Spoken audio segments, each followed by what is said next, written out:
L'histoire de la Kaaba.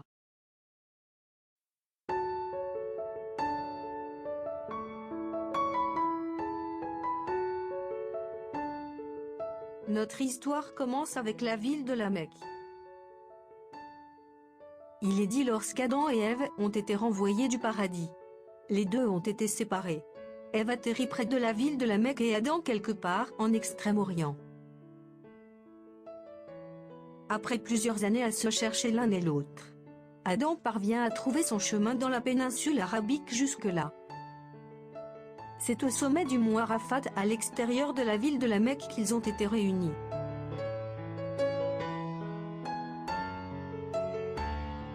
La Mecque est aussi importante parce qu'elle est considérée comme le premier endroit où Allah, Jalla wa Ala, a été adoré seul sans associé. Et ainsi c'était à cet endroit même que Ibrahim et son fils Ismaël ont construit la première maison d'adoration d'Allah.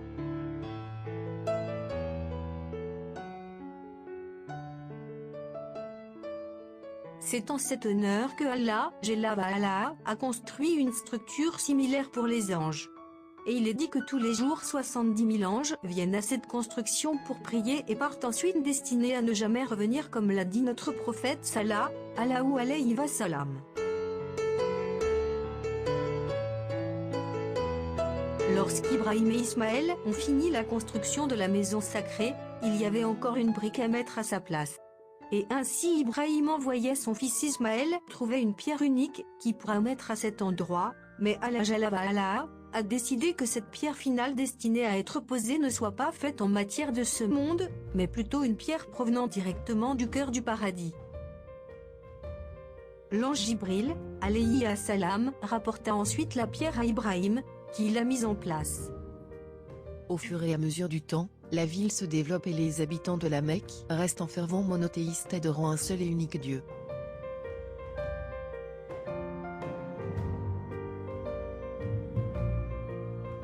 Malgré le fait que leurs voisins en Égypte et Mésopotamie et où le vent pratique le paganisme depuis des siècles. Mais tout change lorsqu'un marchand nommé Amrou ibn Ulayyi décida de mener ses affaires à l'extérieur de la Mecque. Alors, Amrou se dirigea vers le nord jusqu'à atteindre les terres du Levant. Là-haut, Amrou ibn Ulayyi témoigna pour la première fois de choses, comme l'architecture moderne, la littérature avant-gardiste et bien sûr la pratique du paganisme. Amrou était tellement impressionné par ce qu'il a vu, qu'avant de repartir il demanda s'il pouvait ramener chez lui une de ses idoles. Les gens acceptèrent, et donc Amrou prit l'idole et la plaça avec d'autres biens et marchandises dans sa caravane.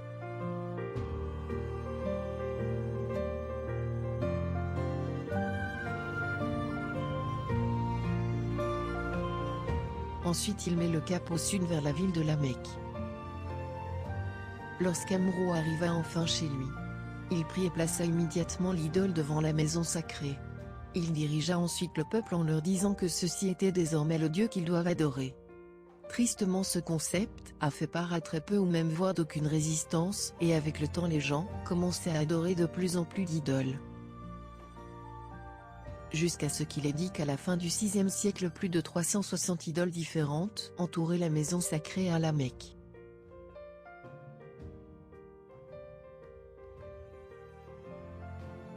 Les années passent, et le paganisme s'impose à travers le monde. Les gens qui continuent à pratiquer le monothéisme savaient que la venue d'un nouveau prophète était imminente. Et donc, soit par raisonnement déductif ou à travers l'interprétation de leurs textes sacrés, beaucoup déduirent que la péninsule arabique était l'endroit le plus probable où Allah enverrait son nouveau prophète. À l'époque l'Empire romain et l'Empire perse étaient dirigés par des gouvernements très répressifs et étaient hostiles à toutes sortes de rébellions, qu'elles soient idéologiques ou politiques. Alors que la péninsule arabique au contraire, bien que profondément enlisée dans le paganisme, était une terre dirigée par des lois tribales et n'a jamais eu de véritable gouvernement central. Le temps passe, et de plus en plus de gens commencent à se déplacer dans la péninsule arabique, pour attendre la venue du prochain prophète.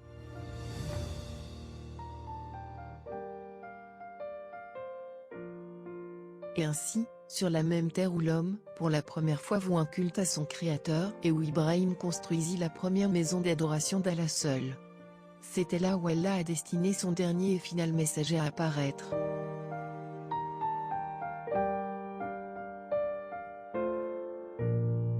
لبيك اللهم لبيك لبيك لا شريك لك لبيك إن الحمد والنعمة لك والملك لا شريك لك.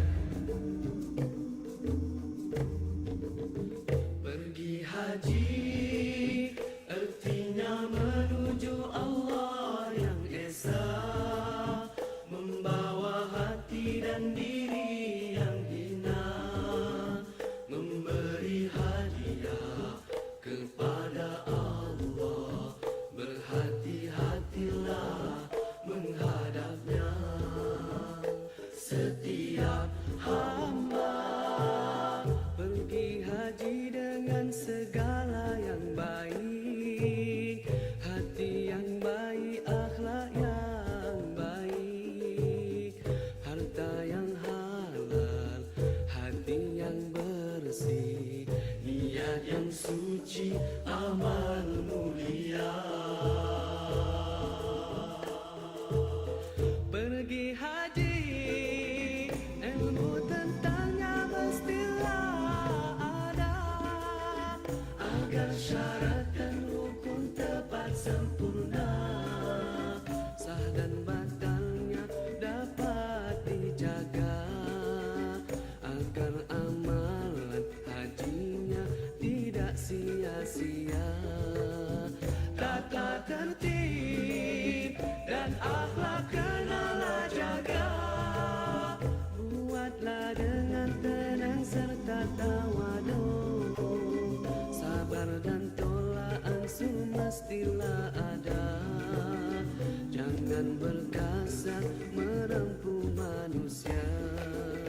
Labbaik Allahumma labbaik labbaik la syarika lak labbaik innal hamda wan ni'mata lak wal mulk la syarika lak. Setiap hamba pergi haji dengan segala yang baik, hati yang baik, akhlak yang baik, harta yang halal, hati yang bersih, niat yang suci, amal mulia. Tanah haram, jagalah pantang larangnya. Pergi haji bukannya masa untuk membeli belah. Beringatlah, betulkanlah niat kita. Moga-moga haji kita diterima.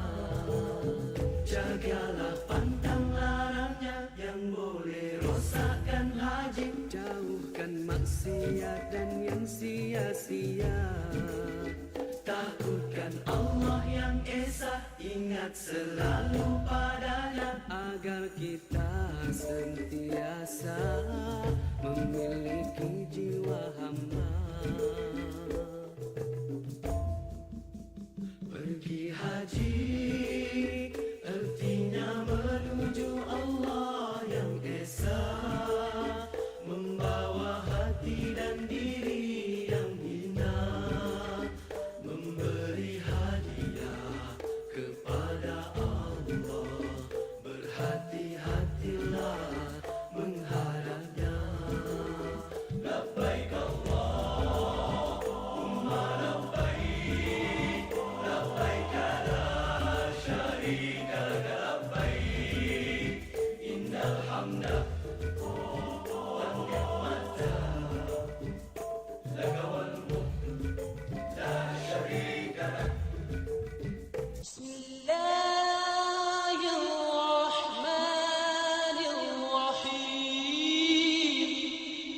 قل صدق الله.